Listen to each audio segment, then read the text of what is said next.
Hey guys, welcome back to Ripestories. In this video, an HOA Karen claimed that my backyard and private pool is actually part of the homeowner association and insists that I must join their little scheme. She ends up freaking out and I honestly don't know what to do. Let's dive right into the video. And the title story starts like this. So to start off, I live in a pretty awesome home. It is a 3-bedroom, 2-bathroom, nicely sized backyard, and to top it all off, a pool. I'd always wanted a pool as a kid, so having one now is a dream come true. It's no secret to anyone that I have a pool. I often host cookouts for friends and family in the backyard, and they swim there as well, so it's all pretty lively. Apparently, for some reason, I'm one of the only houses with a swimming pool in the neighborhood. Considering the area I live in, I'm surprised that there's not more. And to be honest, I don't think it was something that originally came with the house, if you're catching my drift. I believe the previous owners added the pool themselves, but the city does not mind it either, and neither do I, so I've been maintaining the care for it. Also, my area has a decently active HOA.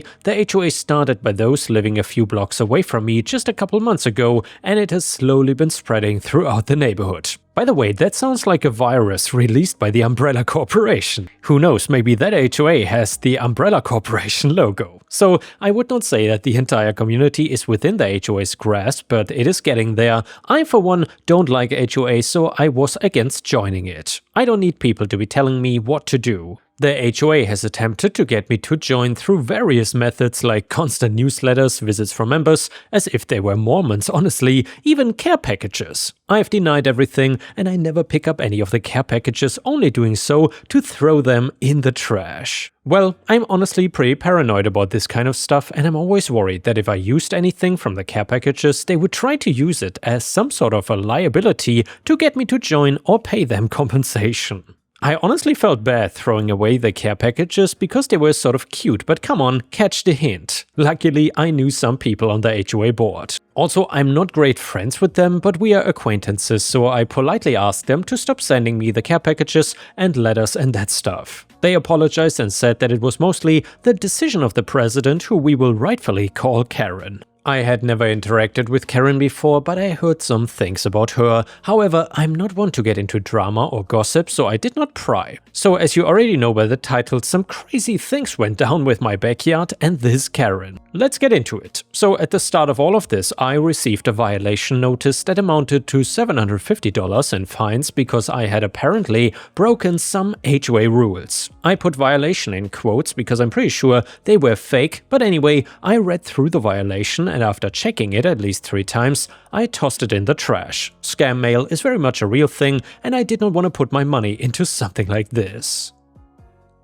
Besides, I was not even in the HOA, so why were they fining me? Other than that, I received nothing from the HOA, and I assumed it might have been a typo of some sorts. Maybe they typed the wrong address, you know. I did not pay it any more attention.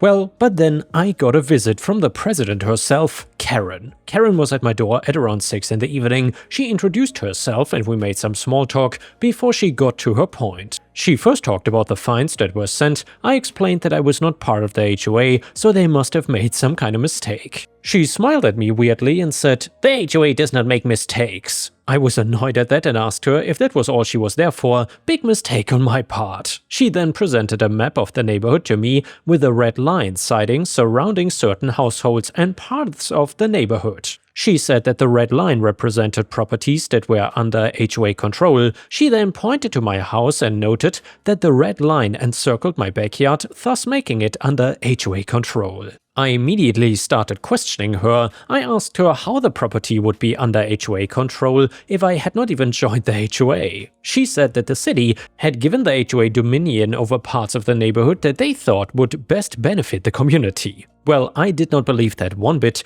I knew that HOAs were powerful, but I don't think the city would have granted them dominion over the neighborhood. It was just unrealistic. I continued pressing on, saying that I did not believe the map was real, etc., but Karen cut me off and admitted that she just wanted to use the pool and backyard as a sort of small community get-together area, perhaps for gatherings, and I told her that they could go to the local park if they wanted somewhere to host their gatherings. Karen got all fuzzy and got up to leave, saying that I was breaking the law by not complying with her demands. I asked how exactly I was breaking the law here. She said that because my property was within HOA boundaries, I was required to listen to the administration. Obviously, I did not believe that and showed her out. Afterwards, I began getting more and more visits from Karen every day, pressing me about the pool. Each and every time, I continued to deny her. About a month in, I started hearing rumors about me from my neighbors. I would not say that I'm close with them, but thankfully they knew me well enough to know that Karen's rumors were false. She said many things like I was purposely denying the public entry because I believed my neighbors were dirty, that I'd yelled at her and threatened her, all of this crazy stuff. It baffled me just how much she could lie. One day I came home early from work to find Karen with a group of people looking at my house. I immediately confronted her, asking her what she was doing in front of my house. She tried taking me aside, but I knew her explanation would be skewered, so I instead asked the group that she was with.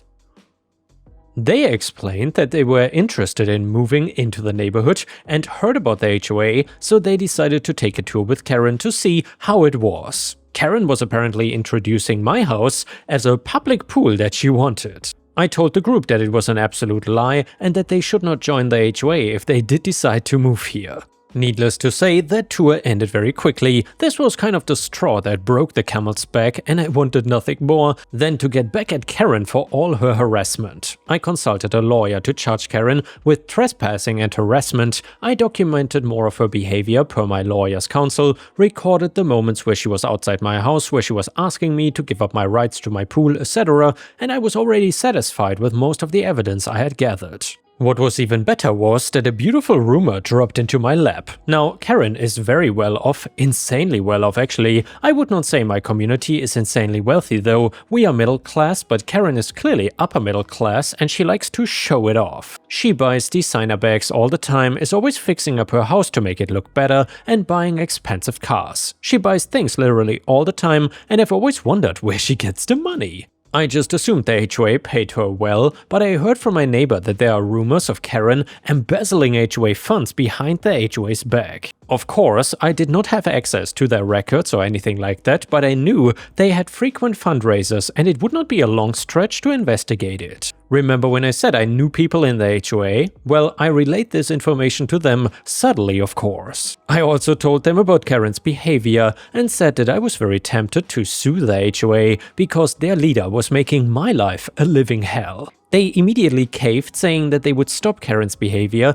and look into the rumor. Honestly, I really could have sued Karen, but I did not want to go through all the legal trouble. Besides, stopping her harassment towards me probably would not have stopped her from bothering other people. I thought it was better to nip it in the bud. Well, from there, I let everything unfold on its own. The HOA, from what I suspect, probably told Karen to stop bothering me, because in the time frame after I told them, Karen stopped bothering me. I literally never saw her again after that. All the harassment just stopped. I'm of course not complaining about it, but it was all very sudden. Then, a month later, my neighbors told me a rumor that Karen was getting kicked out of the HOA and was getting replaced. I decided to pay my HOA acquaintances a visit and ask them about what actually happened. They thanked me for my tip and said that Karen had been embezzling funds behind their backs. Basically, when Karen formed the HOA, she appointed her husband as the treasurer. I think you know where I'm going with this. And anyway, every fundraiser they've had, their husband would take a portion for him and Karen. The HOA would have had way more money if those two had not been taking it. No wonder they were able to fund their lavish lifestyle. Both of them have been kicked out now. Now, their positions have been filled by more qualified, trustworthy people. The HOA sent me an apology letter for Karen's actions and formally admitted that I was outside of their boundaries. Plus, they confirmed that the map Karen was brandishing was in fact fake. However, they proposed an interesting deal to me. Remember, this all started because Karen wanted access to my pool. Well, I guess this was not solely a Karen idea, but an HOA one. As one can imagine, the public pool/park in our neighborhood is not of the best quality. It is public after all. Families who want to swim during the summer are unable to because of how dirty that place is, so the people of the HOA wanted to see if I would allow my pool to be used, as I was one of the only neighbors with one. Karen was just extremely aggressive in her methods because she did not want the HOA to lose any money, as if she wasn't literally stealing from them, but whatever. The new leadership of the HOA asked if I was willing to rent out my pool and backyard for $200 an hour. Honestly, I did not use my pool or backyard, so it sounded like a good idea. After all, I was just appreciative that the new leadership was more respectful in their requests. Besides, extra money would not hurt, right? So now I'm renting out my backyard for the $200 rate and things have been going pretty good. It is on my terms and I explicitly let the HOA know when people can come over and what they can do while they are there. Generally, everyone who has rented it out has been very clean and respectful. Plus, they've also been leaving me small gifts as a thank you for renting out the pool and backyard, things like chocolate or food or even drinks. All in all, it's been a positive quality to my life, so I think this will be something that I will continue for the time being. This could have happened all peacefully if Karen did not decide to be a money-hungry and rude person, but I guess everything happens for a reason. And yeah guys, I'm curious, if you would have to deal with an HOA Karen like this one, how would you have reacted? Let me know in the comments, and now let's dive into the next crazy HOA story that is titled 6-Month Campaign Against Our Power-Tripping HOA Enforcer. So I have been living in our HOA-governed neighborhood for nearly 10 years. My wife and I bought our modest townhouse thinking it would be a nice quiet place to build our lives together. For the most part, it has been, except for one major thorn in our side. The self-appointed HOA enforcer who has made it his personal mission to make everyone's lives miserable. So this guy, I will call him the enforcer, does not just enforce the rules, he seems to get some perverse pleasure from catching people in violations, even the most minor infractions. He is constantly prowling the neighborhood with his phone out, taking pictures of people's properties and issuing notices for even the slightest imperfections on their properties. The incident that finally pushed me over the edge happened this past spring. So my wife had spent an entire weekend overhauling our front yard. She planted new flowers, trimmed the bushes, laid fresh mulch, the works. It looked beautiful, and while she was doing it, she noticed the enforcer walk by, stop and take a picture with his phone, and then walk away without saying a word. She thought nothing of it until the next day when we found a violation notice stuck to our door. It stated that we needed to redo our entire front yard to meet neighborhood standards. The kicker? Well, the notice was describing exactly what my wife had just done. This guy had not even bothered to look at the finished result before filing his complaint, but this was not the first time we have had issues with him. 2 years ago I was rearranging furniture in our living room and let one of our beagles out in the backyard while I was working. Our gate was securely closed. I had checked it myself. Somehow, during the hour I was moving couches around, our dog disappeared. I panicked and rushed outside to find the back gate wide open. I had to drop everything and search the neighborhood frantically, knowing I had work in an hour. Thankfully, I found her not too far away. When beagles get on a scent, they can be single-minded, but fortunately, she had not gone far. The next day, guess what? Another notice, this one informing us that we needed to secure our back gate. That is when I realized the enforcer must have opened our gate for some reason and carelessly left it open, allowing our dog to escape. Our neighbors have similar stories. The woman next door, who has an end unit with a partially open fence, told me she has caught him sneaking around taking pictures while her kids are playing in the yard. Another neighbor got a citation for having an unapproved color of curtains, visible only if you press your face against their window and look up at a specific angle. Meanwhile, the rules he chooses to enforce are wildly inconsistent. The visitor parking policy, for instance, is only enforced when it suits him. My guests always display the proper parking pass, yet I will come home late to find multiple cars without passes taking up visitor spots with no consequences. But the one time my mother-in-law forgot to put up her pass, of course she got towed within hours. After years of harassment, I decided enough was enough, it was time to fight back. What follows is what happened over the last 6 months, culminating in a neighborhood-wide showdown that has me questioning if I went too far. My first step was research. I spent several evenings poring over our HOA bylaws, covenant conditions and restrictions. I made notes of every rule, regulation and procedure. What I discovered was illuminating. Our HOA enforcer was not even an official board member, he was just a resident who had been deputized by the actual board to report violations. And he was significantly overstepping his authority. Armed with this knowledge, I started documenting everything. I set up a security camera facing our front yard and another one covering our backyard gate. I created a spreadsheet tracking every notice we received, with photographs of our property on the same days to show compliance. When the enforcer left us another notice about our unkept shrubs, which had been professionally trimmed the week before,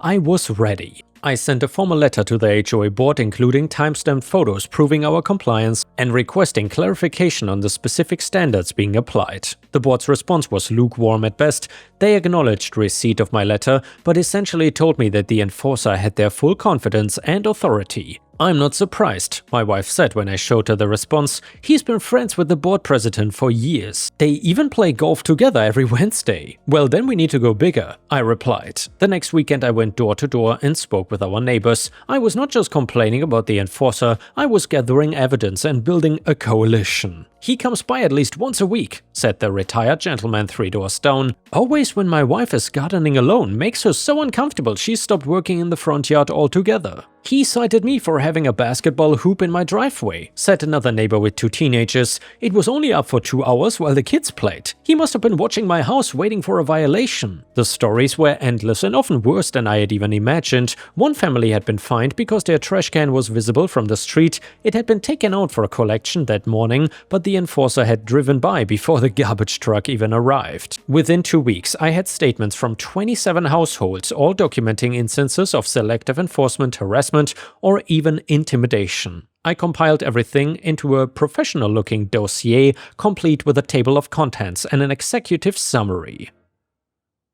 "This is impressive," my wife said, flipping through the pages. "But will the board actually do anything about it?" "Well, they might not," I admitted, "but they are required to hold open meetings quarterly. The next one is in 3 weeks. And we are all going to be there." The quarterly HOA meeting was usually attended by the 5 board members and maybe 2 or 3 homeowners with specific concerns. When 42 of us showed up, filling every chair and lining the walls of the small community center room, the board president looked like he might faint. "Before we begin with the agenda," he stammered, "I want to remind everyone that individual complaints should be submitted in writing rather than—" "Well, actually," I interrupted, standing up, "according to section 7.3 of our bylaws, any homeowner may raise issues of community concern during open meetings, provided they are given reasonable time to speak." A murmur of approval rippled through the crowd. "We have actually compiled documentation of a systematic pattern of harassment, selective enforcement, and abuse of authority by your appointed enforcement officer." I continued, distributing copies of our dossier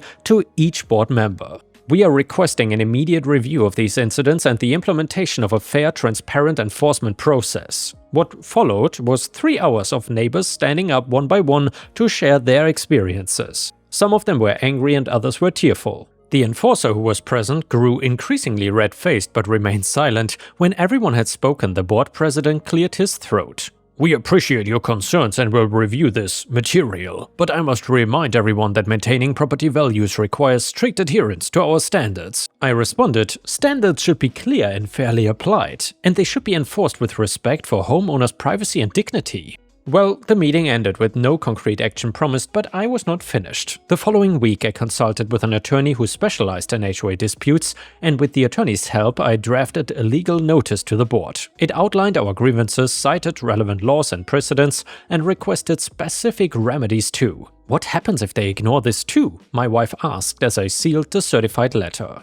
"Well, then we will file a formal complaint with the State Housing Authority and even potentially a lawsuit," I replied. "But I don't think it will come to that." And well, what can I say? I was right. 3 days after receiving our letter, the board called an emergency meeting. This time, only homeowners who had signed our petition were invited. The enforcer was conspicuously absent.